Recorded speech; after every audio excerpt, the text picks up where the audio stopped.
Ladies and gentlemen, good day and welcome to Suprajit Engineering Limited Q4 FY24 earnings conference call, hosted by Anand Rathi Share and Stock Brokers Limited.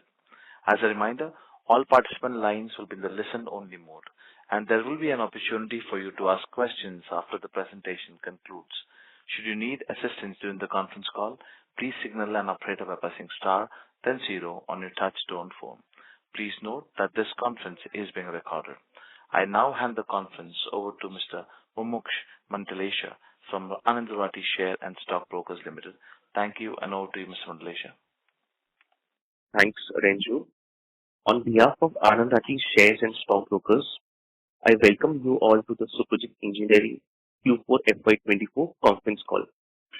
I thank the management for taking time out for the call. From the management side, we have Mr. Ajit Kumar Rai, the founder and chairman, Mr. N.S. Mohan, MD and Group CEO, Mr. Akhilesh Rai, Director and Chief Strategy Officer, and Mr. Medappa Gowda J, CFO and Company Secretary. Request Ajit sir and team to give an introduction review about the results, and then we can follow up with the Q&A session. Over to you, sir. Yeah. Thank you, Mumuksh, and thank you, Anand Rathi, for hosting this Q4 quarterly call. Good morning, everybody, and welcome to our fourth quarter discussion on the numbers as well as for the year. I will, as usual, start with our team, and then I'll give a quick brief to cover before we go on to the question and answer. I'll start with Mohan, our Group CEO. Mohan? Yeah, thank you. Very good morning, everybody. I'd like to give some general overview of the economic and the business situation in the territories that we are operating. The big trends that I'm seeing in the economic world, if I can say so, is one is the interest rates. The second is the political shifts that are happening more toward rightists, which is again leading to trade barriers, protectionism, nationalism, and also regionalism. And the third big impact that I'm seeing is obviously that we all talk about the EV impact. I would say as Suprajit, we are well and also uniquely positioned to handle these kind of effects. One is, of course, on the onshore, nearshore, and the offshore model that we have, be it for US or for the European market, augurs well for us. The second thing is in the EV area, I think our positioning with various players, both I talk about the new players and also some of the established players, also augurs well for our business on the long term. Now, I would like to just move on to the specific divisional updates. Starting with Suprajit Controls Division, we had announced that we have what's called as MAX teams, which are, in my opinion, doing a splendid job in integrating and cross-pollinating ideas across the globe and also within the various divisional facilities. We continue to work on long-term restructuring of the division for both revenue and the margin growth. Our order wins continue to be strong in the automotive division. The SCD recently won a largest single contract from a US customer. This will be produced in SAL, that is Automotive Limited here in India, warehoused in Brownsville, USA, and supplied to the customer in USA. Interestingly, this contract was won on no China content, and this was a requirement from the customer, and I presume this contract was a fallout of this China plus one strategy of the customer. Overall, if I look at what's happening in US and Europe, I see that markets are subdued, and I think this is putting a lot of pressure on the OEMs and the tier ones to find alternatives, I would say. This, interestingly, is putting a lot of financial stress on the pure local cable players, which I think would possibly lead to more consolidation in the cable business within the larger the world of cable space with players like us. Let me now drill down to specific facilities within SCD. I would like to start with the China facility, the Lone Star. On 24th April, we relocated ourselves into a larger and more modern facility. and this plant was inaugurated by the mayor there and in the presence of our chairman. This showcases our commitment to grow in China and demonstrates our intention and seriousness of not just being but growing in the Chinese market. Moving to Europe, Hungary showed volume growth. What's very interesting is the ownership assumed and the operational improvements made by the Hungarians. This is very much akin to the Indian Suprajit model. The local team has assumed complete responsibility, and we are now confident of showcasing the Slopak plant to customers in Europe more as our onshore facility in the EU. Moving to North America, we have identified projects and products which were not greatly profitable out of Mexico, and we are in the process of moving them into India, into SAL. And the focus will be given to good margin products being manufactured out of Mexico. The labor arbitrage is becoming more and more between Mexico and India due to the increased wage rates in Mexico. We will further focus on Mexican operations to make that more economically successful. We had talked about this earlier, the China tariff. We have gone on an appeal, and we are hopeful of a favorable decision from the U.S. tax authorities. In terms of non-automotive business in U.S., it has stabilized at lower levels, but I would say we are making inroads into the rotary sensors and other non-cable products which are made in Suprajit Electronics division and also our Unit 9, which is here in Thomasandra in Bangalore, and that would be supplied out of Tesco. Suprajit Europe and Suprajit Automotive Limited has had a solid growth and profitability during the year, and we have also continued to win significant global contracts. Moving on to domestic cable division, the India cable business has performed well, both in two-wheelers and the four-wheeler market. The aftermarket business was muted. After a long period of lull, due to this GST and COVID effect, suddenly we see the grey market operators have raised their ante. We are seeing them cannibalizing the market with our brand, that is what we generally call as spurious, and also lookalike. So there are something which is exactly Suprajit or something which is called as Suprajit or Superajit or something like that. There have been multiple raids that have been organized by us through the local authorities, and we see this trend not just in cables but also in the halogen bulbs. Therefore, I think it is an industry pain. Sticking to cable division, the Beyond Cable projects mantra is catching on. The tech shows that we conducted last year has generated a lot of interest, and now it is getting translated into new business beyond cables. Phoenix Lamps division continues to grow despite all this LED penetration. We have made strong inroads into the aftermarket, direct exports, and also through our arm in Luxembourg, that is Luxlight. And margin improvements have been pretty solid. A fantastic team effort, not just to contain but also reducing cost by our operations team. The restructuring of Trifa has almost been completed. The last tail of it is remaining, and this Trifa would be closed, in a few months, in my opinion. Ms. Kalia Krish, who has been she has taken over as the new managing director at Luxlight. Talking about future in terms of investments, we are looking at a capex of about 180 crores, covering all divisions and all over the globe. Out of which we are looking at ballpark 45 to 50% being earmarked for new products, new projects, or infrastructure build-up, and the rest is for the normal capex spend that we would generally do, primarily for modernization, EHS, capacity build-up, quality, productivity, automation, those kind of things. So this gives a general flavor, and I would like to hand it over to Akhilesh to talk about Suprajit Electronics division and HTC. Thank you, Mohan. At Suprajit Electronics division, We've seen a solid growth and margin improvements. We had a good double-digit EBITDA margin in both the last 2 quarters. The delivery increased for actuators, digital clusters, and throttle position sensors for both marquee EV and ICE two-wheelers, as well as three-wheelers and our off-highway segment.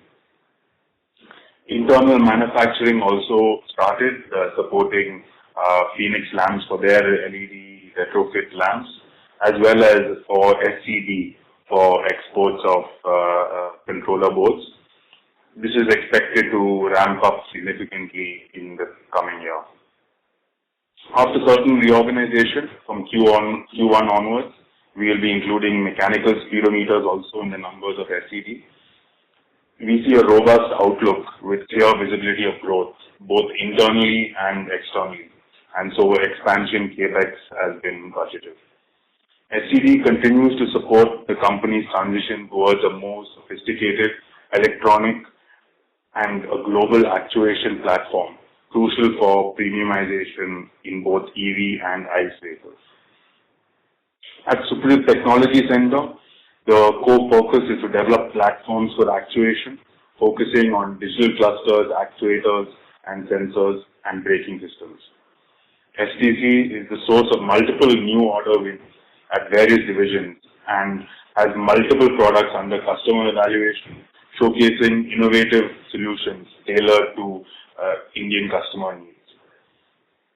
They're also working with global customers along with our teams in the US and Europe. Plans are in place for a larger premises to accommodate our growing teams at STC, ensuring that there will be sufficient space and resources for ongoing and future projects. The technology we have built at STC is wholly owned and globally applicable across geographies, industries, and our large customer base. With that, I hand it back to Chairman for some general updates and closing. Akhilesh, okay, thank you, Akhilesh. And Mohan Medappa, will you give a quick update as well? Yeah, thank you. Good morning, everyone. We have announced the financial results for the year ended March 31st, 2024 yesterday. The consolidated revenue for the year ended March 2024 was 2,896 crores as against 2,752 crores for the corresponding previous year, with a growth of 5%. The consolidated operation EBITDA for the year ended 31st March 2024 was 326 crores as against 319 crores during last year, with a growth of 2%. The standalone revenue for the year ended March 2024 was 1,537 crores as against 1,431 crores last year, recording a growth of 7%. The standalone operation EBITDA for the year ended March 31st, 2024 was 276 crores as against 250 crores for the corresponding previous year, recording a growth of 10%. The total debt level was 624 crores as on March 2024. The surplus cash balance was 513 crores as on March 2024, invested in mutual funds and bonds. For further queries, if any, you may approach me directly even after the call. Thank you very much. Thank you all. Just to quick summary, is the sum and substance is that the 3 divisions, domestic cable division, electronics division, and Phoenix lamps division did well. Suprajit controls division, had a challenging year and probably slightly improved quarter. This is largely considering for various points that Mohan has raised. But I would say that operationally they are doing well, and in fact, we think that they had a decent quarter and year. Again, I believe that the worst is behind us as far as the controls division is concerned. And looking at the Q4 number, which I think has been a good quarter for us, I get a feeling that, the worst is not only behind us, and as we will continue to, improve on that performance going forward. The outlook for the year is pretty good. We have given an outlook as well for various divisions.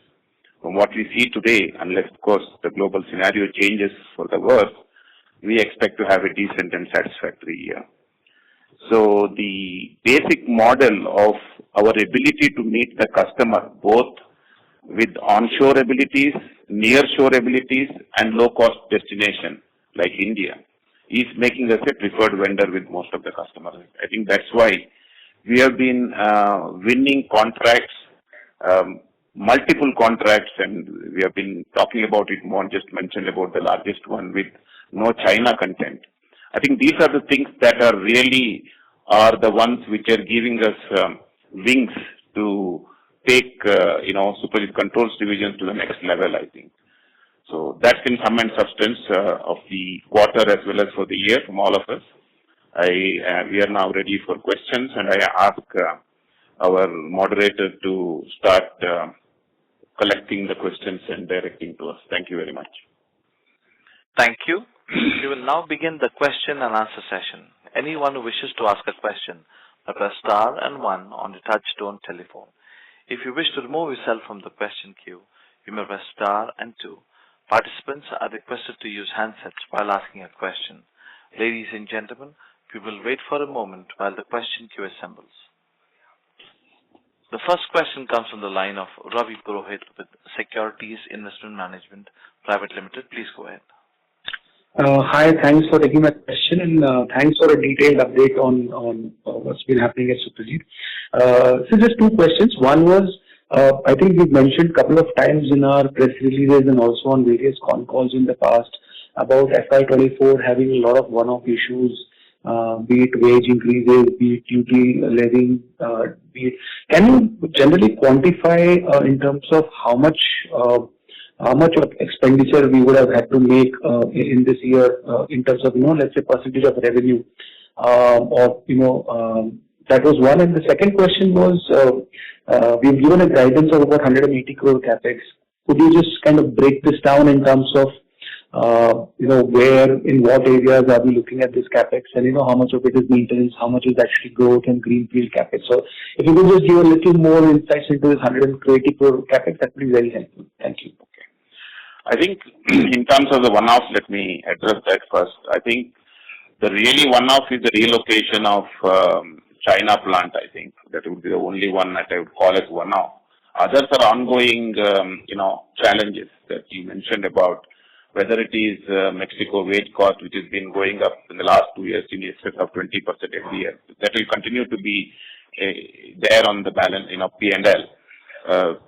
Things like, China tariffs that is happening in US, which of course we are fighting it, but at the moment that is another major cost. So they are an ongoing cost. They are not actually one-off. So one-off is technically, I would say, is only of some significance for a balance sheet of China size is probably China, which is probably, I don't know the number, it's probably less than $1 million, in between $500,000 to $1 million US, I think. Now, in terms of capex, I would say that 50% is for the maintenance capex, various units having, minor replacements, changes, changing of layouts, blah, blah, blah.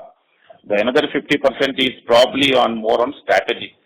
When I say strategic, I would say this. For example, we are setting up a greenfield technology center in Bangalore for ISPC. We already are 100 plus now, and it's expected to go to 200 in the next couple of years, whatever timeline.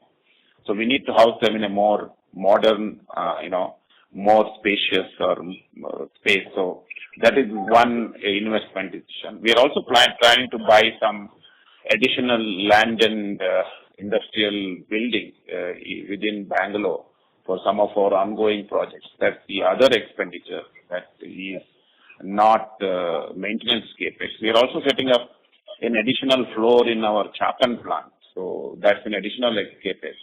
I think these are things that are coming additionally. So I would say 50% is for ongoing, operational maintenance kind of related, and balance 50% is towards these one-offs, which will be there for our improved future performance for new products as well as strengthening our team.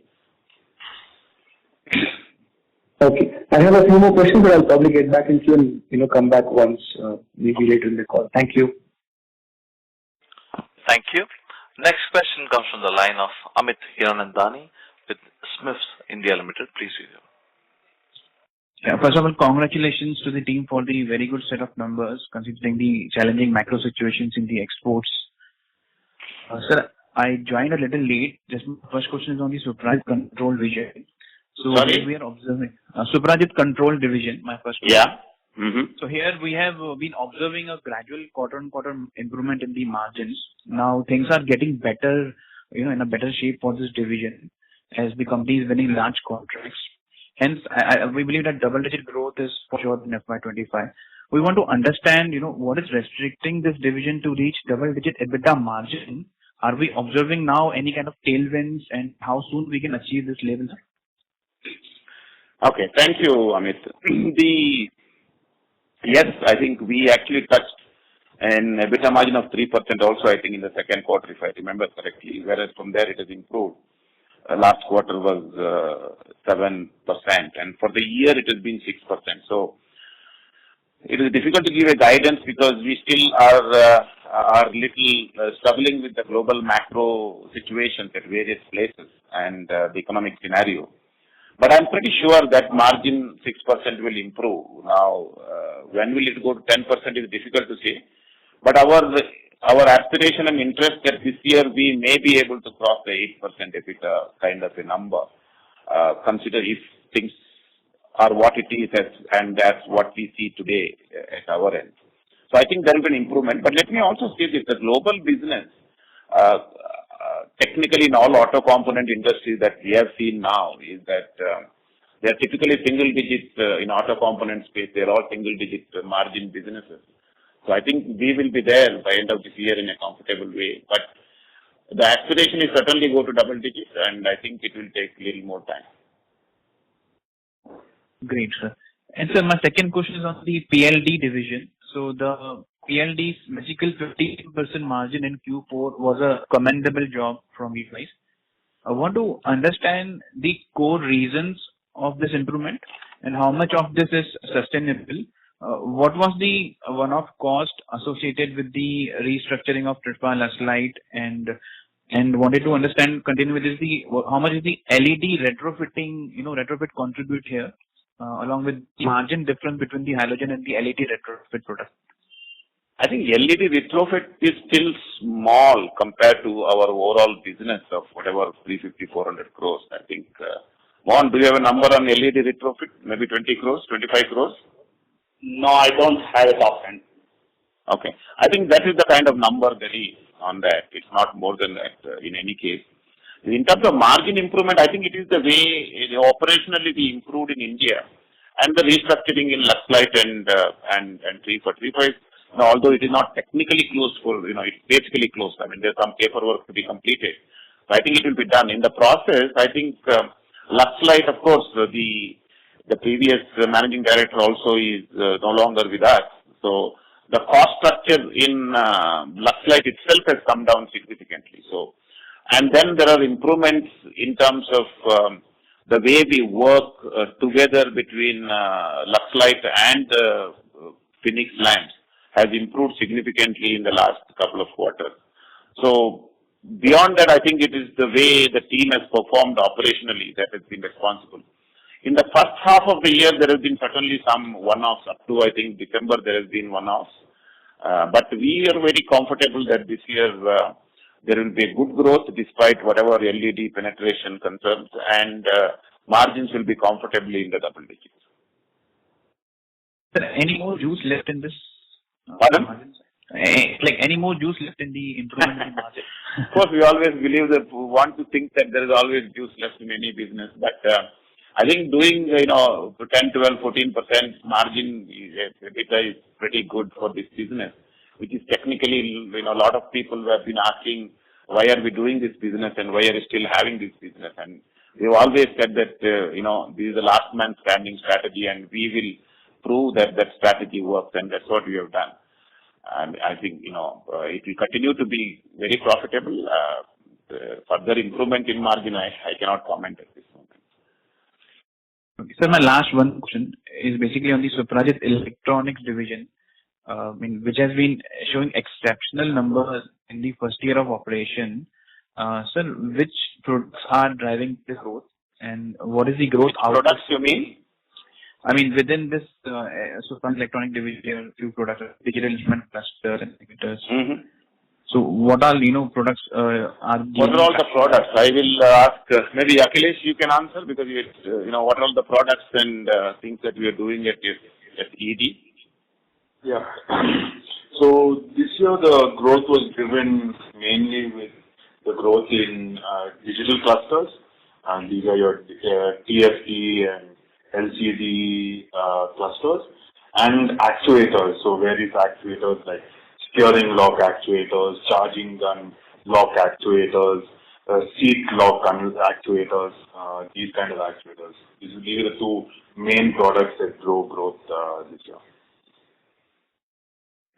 Sir, with this question only, what are the top 3 customers we have, and is this 13% margin level peaked out, or there is something more here in this thing? I think on the margin, we always aspire to improve our margins without any question. But, it all depends upon the product mix. As you know, we are scaling up. There are more products coming into production. What the product mix will be there, from when it will start production. There are a lot of unanswered questions. I think end of this year, we will see probably a more, what I would say, steady state margin understanding of electronics division. But as we said, double-digit margins is quite comfortable. I must, of course, sort of forewarn all of you that this year we are also adding our old mechanical speedometer, which is actually a lower margin business, into this division because it all operating out of the same, same premises. So just to keep the accounting and monitoring easy, we have combined it under the same division. So the growth will be still very good. I think margins will be double digit.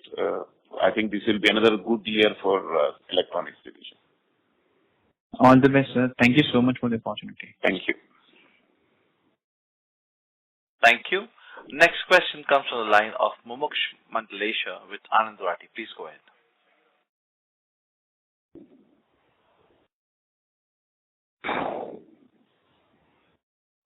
Mr. Mandlesha, please go ahead with the question. Sorry. Thank you. Mr. Akhilesh, sir, continuing on the last question, sir. On the SCD business, how do you see the growth trajectory ahead? So can you update what would be the annual order book size, sir? And just a little more on the recent wins from the new customers. Akhilesh? Yeah, so I think we had disclosed and we did a one-time disclosure of order book. We don't really disclose order book for our division. But I can say that same order book looks strong, and it is certainly there have been even more wins on top of that in this year. So I think our forecast that we made in that release is still valid. That I think in the next few years this will be a significant part of Suprajit's Indian revenue stream. Okay. And just can you mention what would be the revenue for this mechanical cluster business, sir? I don't have the number with me, Mumuksh, but I think you can certainly get it offline with Medapal later on if you want. Got it, sir. So coming to the non-auto overseas business has been muted this year because of weak market. Just can you help us understand what kind of fall we have seen in that part of business, and can you indicate how the margins have been suppressed there? Because if the market rebounds in next 1 to 2 years, then we can again see the margins coming also back. So SCD business margin profile can improve from that level. Yeah. So can you indicate on the... Got it. Mohan, will you probably can make a comment and a commentary on non-automotive a little bit? Yeah, sure. When we talk about non-automotive, basically we are talking about two portions. One is what's happening at Westcon. What we used to call as Sena earlier has got two portions. One is the Westcon portion in the US and the Unit 9, which is the India portion. India portion has traditionally been at a good EBITDA margin of 30+%.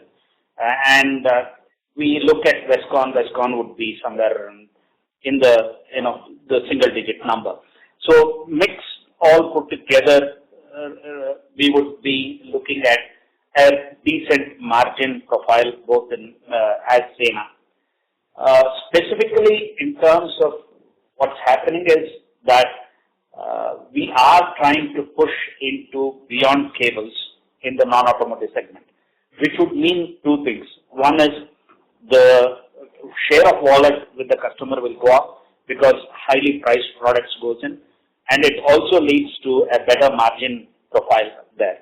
So this is the transition that we are going to go through, and we had one of the customers recently visiting our Suprajit Electronics division to validate our plan. They have gone back confident, and we are pretty much confident that we would be able to land up with some good business with this customer, which is a US-based customer. So net, to answer your question, do we see a margin improvement? Definitely yes, as the winds catch the sails. Just to add what Mohan said, just to give a little more color, last year non-automotive business in US dropped by something like 30%. It dropped and it is sort of stabilizing at that lower level. But we are still expecting to grow despite that drop, is purely because of also some of these new business wins, what Mohan mentioned. We recently won after much wait, I think, on the gearboxes with one of the customers. We also won in the final stage of winning a rotary sensor additional business with another customer. They're all going beyond cables actually.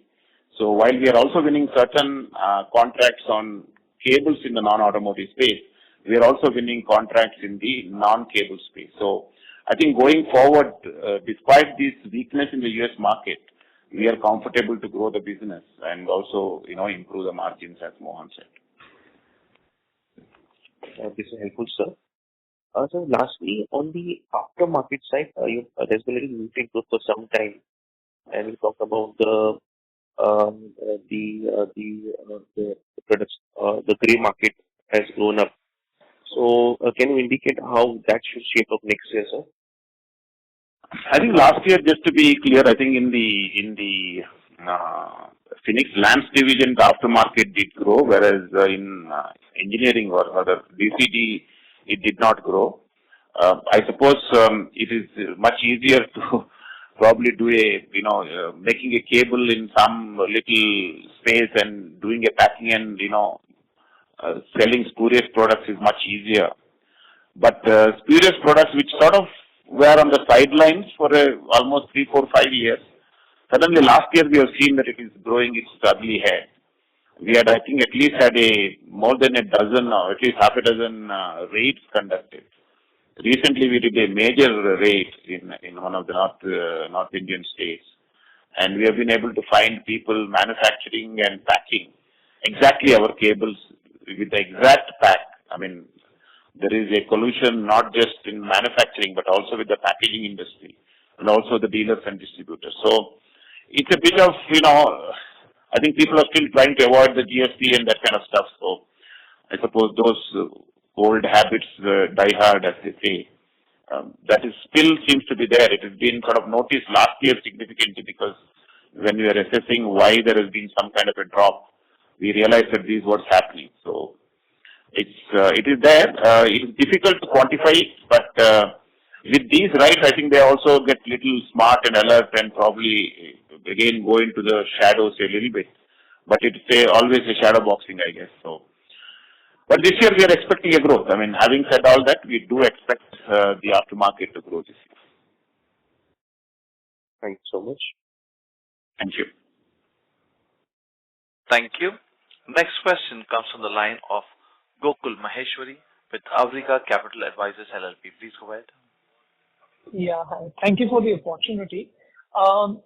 Sir, two questions. One is that you mentioned in your note about the tariff on certain Chinese products in the North American market. So can you give a context in terms of how big are Chinese in the American market, and if this were to come through, how does it really benefit us? Mohan, will you answer the tariff-related point? Yeah, sure. This is a legacy product. When we acquired the Kongsberg LDC, the light-duty cable division, this product came along with it. and this problem also came incidentally along with it. The issue is very simple. There is a specific motor which comes in from China, which is imported from China, and there is a very substantial value addition which is done in Mexico. In Mexico, our plant buys a lot of things like the PCB, populated PCB, completely assembles, tests, and then supplies it to a customer in USA. Now the US customs have classified the entire thing as something which has come from China. Just to give you an analogy, let us say the lace is coming from China. I am making the boots and I am assembling the lace onto it and selling the boots. Somebody comes and tells me that boots is imported from China, therefore I am going to slap additional duty on that. So that's the issue. We have represented ourselves, gone in and appealed to the US Customs. We have gone with detailed video shoots showing that what is being done in Mexico, what is the part which is coming out of China, and therefore it doesn't qualify to be penalized to that extent. So that's the status. Okay, great. And just on your Westcon business, I mean that business caters mainly to the lawnmowers, etc., the non-automotive, which has seen a big decline. The industry has seen a decline. Would it be fair to say that the industry or the revenues from that division can come back in the next 2 years, that you can achieve what you achieved in FY23? I would say yes. Maybe not necessarily with the volume revision in the North American market, but probably with the additional products that also will be introducing to the same customers. Let me also say it is not only in Westcon, even in the old LDC entity, that means the Matamoros plant, also supplied to the same or similar segments in US. That also had a major downtrend. In fact, Matamoros didn't grow last year purely because of, not because of the automotive, that side grew, but the non-automotive didn't grow. So it has been affecting both these plants actually, both these places. Having said that, in 2 years' time, will we go back to where we were? I mean, that certainly is what our aspirations and plans are, and I think it is possible. Okay. Lastly, can you give an update on the braking business? You had put in a press release saying that you're putting up a facility for that. So what is the... Sorry, I didn't get that, Gokul. The braking product. Braking products, okay. Yes, you had put in a press release that you are putting up a specific facility for it. So what's the progress of it, and in terms of offtake, whether that's really started with any of the OE customers? Yeah. Akhilesh, will you give a status update on braking products? Yeah, so we're currently working with one of our marquee customers to introduce various braking products. We've actually gone live with systems like the CBS mechanism and the related braking systems that are now going to at least 3 OEMs, both ICE and EV. Related to a more advanced braking system, we have got the land in place. We're now working on the plans for putting up a standalone facility for braking and for the braking division that was announced recently. We're seeing traction. Of course, this is a safety critical product, and this is quite a big innovation in the industry for braking. So for the advanced braking system that we have, we are working very closely with one of our ICE customers to productionize. We're hoping in the next 2 quarters that we will productionize and start production of that braking system. Just to add to what Akhilesh said, I think electronics division, we sort of got everything is done and set up the place and started solid traction. Whereas the braking products is a little longish game, because it has Akhilesh said, is a safety critical as well. So customer is also very careful in assessing our abilities. So we have done good strides, I would say, and I think this is the area where we want to invest to make sure that we give an, true alternative to some of these global competition in this space, completely homegrown wherever is possible, and the aspiration is to give a complete breaking product to the customer. So there are multiple things that we are working within the space. I think this is the space to watch. I think in the next couple of quarters, I think there will be a lot more developments, hopefully, and we'll be able to also update better.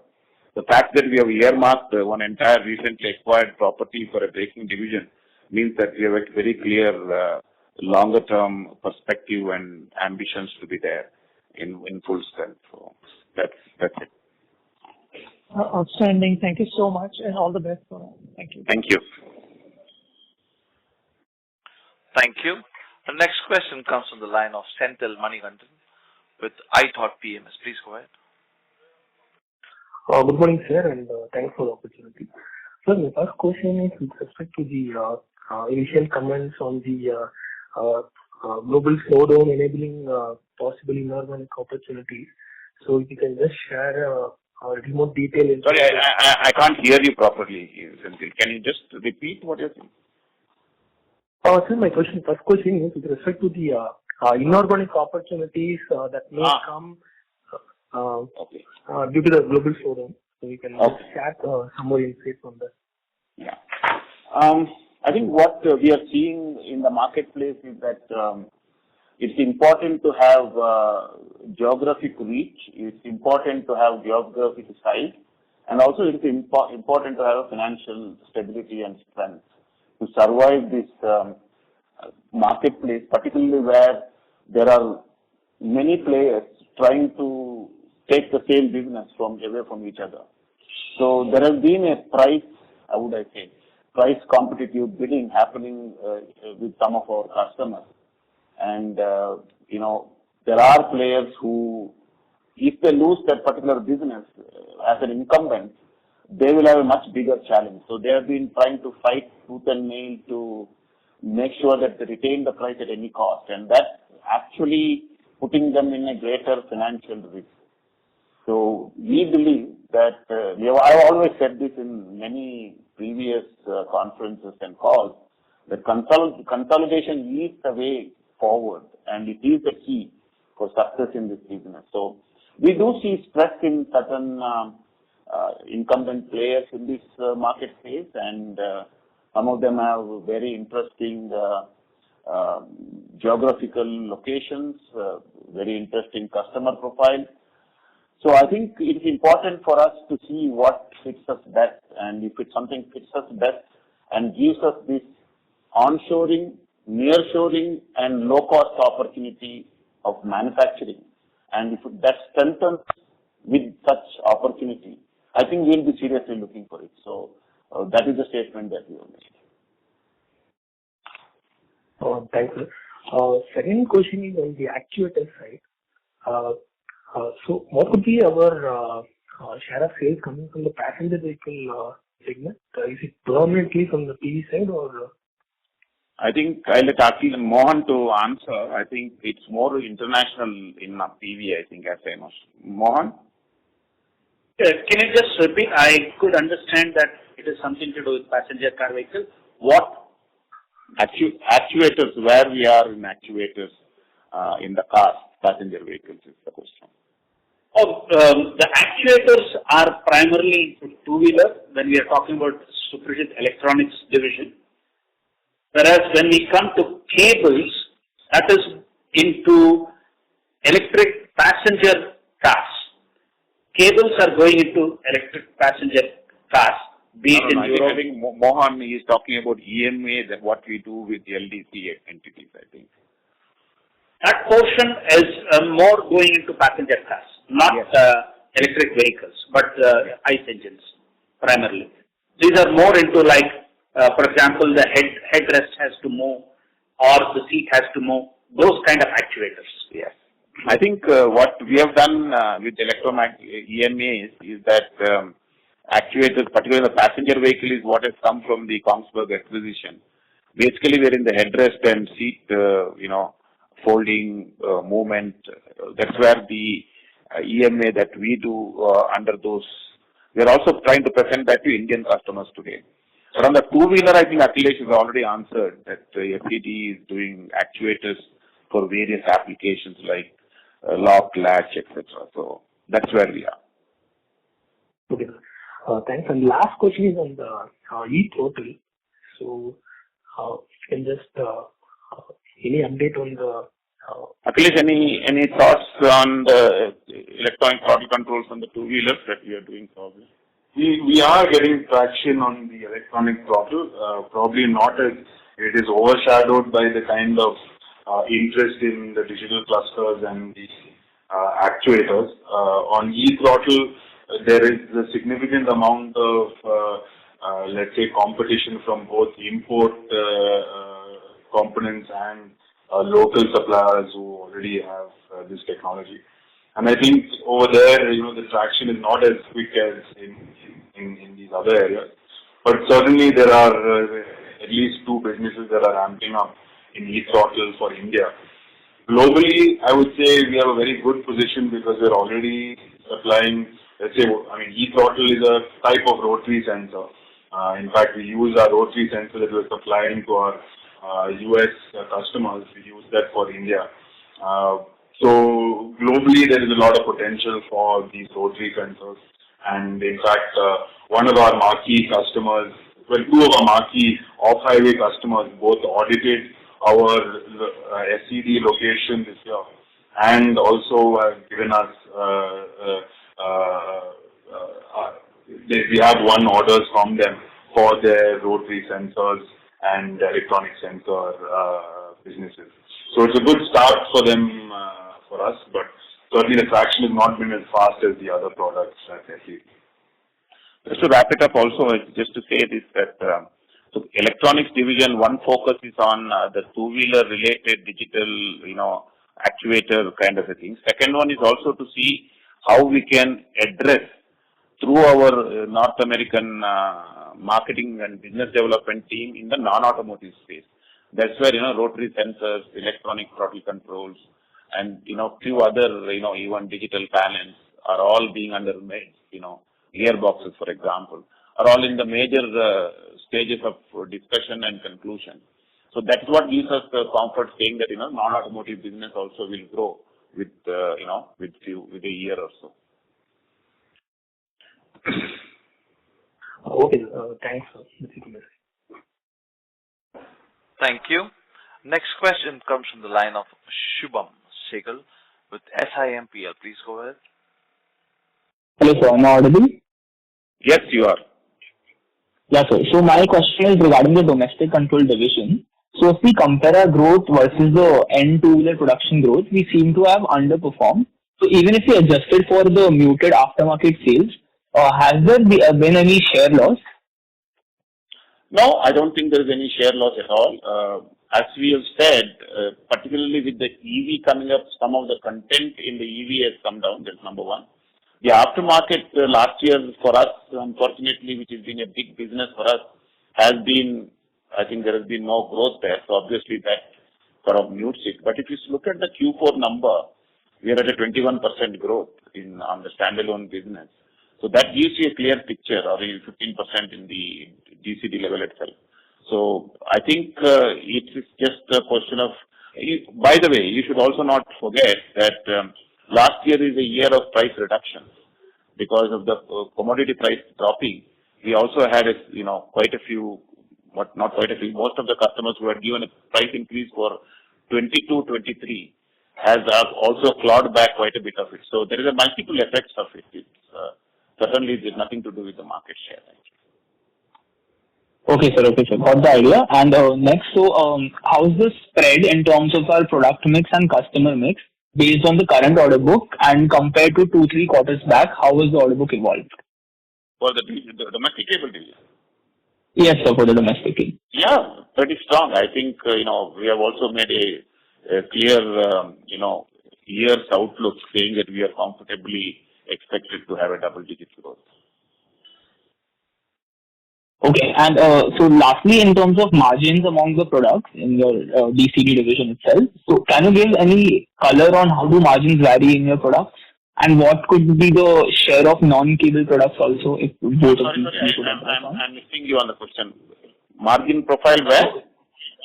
So in your DCD division, among your different products, so like where do the margins vary? Like, could you give some color on that? And what could be the share of non-cable products in DCD? At this moment, the non-cable is a fairly new entrant to the domestic cable division. As you know, DCD is 1,000 plus crore. I think our non-cable is still a very small part of it. I think it is not probably worthy of talking about the margins. But generally speaking, I would say the margin of this, in the next 2-3 years, it will grow to some size, but at this moment, it is pretty small. So, I don't have an immediate answer, but it is certainly in double digit, but whether it is at 15-17% what DCD is clocking, I am not able to answer. But what I'm saying that it is a very small part of our business, but with a clear strategy to grow that business. Okay, so got it. Just one last thing if I could fit in. So on the capex of 180 crore, how is the split between cables, lamps and new products? I think cable division is probably around 50 crores more. Do you have a color on this 180 crores? As I said, 50% of that is for basically maintenance. I was on mute. Yes, 44 crores is what we have. We have about 50 crores for domestic and rest for various other divisions. That's it. Okay, so got it. That's all from my side. Thank you. Thank you. Thank you. Next question comes from the line of Devesh Kayal with Monarch AIF. Please go ahead. Yeah. Sir, out of the approximately 820 crores automotive revenue in SCD, if I subtract your non-automotive revenue from approximately 1,400 crores in FY24, what would be your exports from India share for the full year? You mean under the SCD from India exports? Yeah. Last year between Unit 9 and probably SAL would be about 200 plus crores. Okay. And sir, like the previous participant asked, so we are not able to reconcile domestic cables division growth because of this aftermarket revenue. So if you can share exact aftermarket revenue in DCD, so that would be helpful for us to reconcile two-wheeler industry growth with us. I think you can connect with them with Medapa post call later on and try to get some data. I don't have it immediately with me. Yeah, because the similar issue we faced in the last Q3 quarter as well. So that's the thing. Yeah, that's it from my side. I wish you all the best. Thank you. Thank you. The next question comes from the line of Amit Hirandani with Smiths Limited. Please go ahead. Sir, just two small questions. One, what is the reason for higher other income, YOY as well as Q on Q? And secondly, on the inorganic opportunity, so just wanted to understand which location, and this is for the cable product or any other product we are looking for this, and how fast we can see this. Thank you. I'm not able to comment on your second question, Amit. Obviously we are all on NDA. So on the quarter-on-quarter on income, I have answered the opportunity that is available, how it is happening in the marketplace. Obviously, it is in our core business. I don't think we are looking at anything beyond that. On quarter-on-quarter, other income growth, I think we had a good run in our investment portfolio of mutual funds, I think. So probably that is the reason. Medapa, is there any other reason why other income is increased? Additionally, forward contract gain. And also there is some forward contract gain. Okay. Yeah. Those are the two. Thank you, sir. Yeah. Thank you. This question comes from the line of Chinal Seth with Avriga Capital Advisors LLP. Please go ahead. Good morning to the team. Firstly, Mr. Ryan team, I would like to commend you for the detailed press release that you guys come out every quarter. It really helps in how you guys think about all your businesses across. Secondly, just a couple of bookkeeping questions. One is what would be the effective tax rate in FY25 and 26? And secondly, how much of the mechanical speedometer sales in FY24 will get clubbed in SED? I think our tax rates won't change, as I know, because we are in in the full tax bracket here in India. So I don't think there will be any change in whatever the range that we have been in the last couple of years. We will go ahead. I think it will be the same way. Sorry, what was the second question? The contribution of mechanical speedometer sales. Okay. I don't have the data with me immediately, but I think you can get this from Medapa later on. No problem. Good luck to the team. Thank you. Yeah. Thank you very much. With that, I would like to thank you all for the continued interest in Suprajit, and we appreciate your patience in understanding how Suprajit is doing the business. If there's any further information that you need, you are welcome to connect with us, with Medapa and our team. And I would like to thank you all for your interest in Suprajit. With that, I also would like to thank Anand Rathi and Momoksh for organizing this call. And I now hand over to the Renju, the moderator, to conclude the call. Thank you. On behalf of Anand Rathi Share and Stock Brokers Limited, that concludes this conference. Thank you for joining us. You may now disconnect your line.